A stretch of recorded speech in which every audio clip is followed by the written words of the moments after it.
सृष्टि के आरंभिक काल में जब देवता और असुर अपनी शक्तियों के मंथन में लीन थे, तब स्वर्ग के गंधर्वों के बीच एक गंभीर चर्चा छिड़ गई।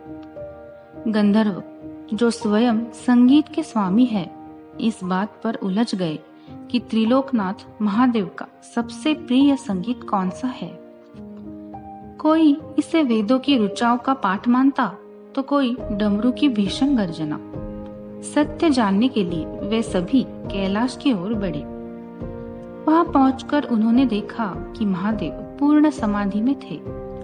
उनके चारों ओर की शांति इतनी गहरी थी कि समय भी जैसे थम गया हो। जब महादेव ने अपनी आंखें खोली तो गंधर्वों ने अपना प्रश्न उनके चरणों में रखा।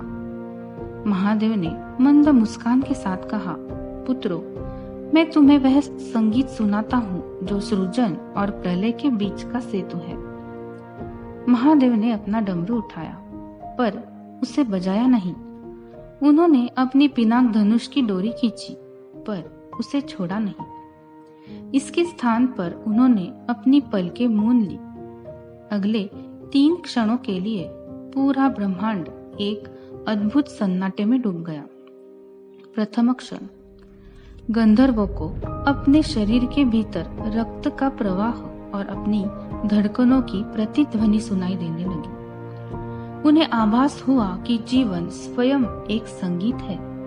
द्वितीय क्षण, उनके मस्तिष्क में चल रहे विचारों का कोलाहल शांत होने लगा। काम, क्रोध और जिज्ञासा के स्वर धीरे धीरे विलीन होकर प्रकाश में बदलने लगे। तृतीय क्षण, सारा शोर समाप्त हो गया। उस परम सन्नाटे में उन्हें वह दिव्य गूंज सुनाई दी जिसे अनहद नाद कहते हैं।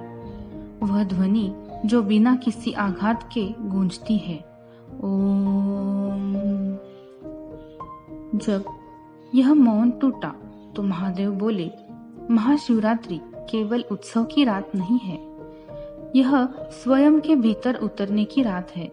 मेरा सबसे प्रिय संगीत शून्य है। जो भक्त संसार के शोर से कटकर इन 3 क्षणों के लिए पूर्णतः मौन हो जाता है, वह मुझ में ही समा जाता है। गंधर्वों को बोध हुआ कि सबसे महान संगीत सुरों में नहीं, बल्कि उस मौन में है, जहां आत्मा परमात्मा से संवाद करती है।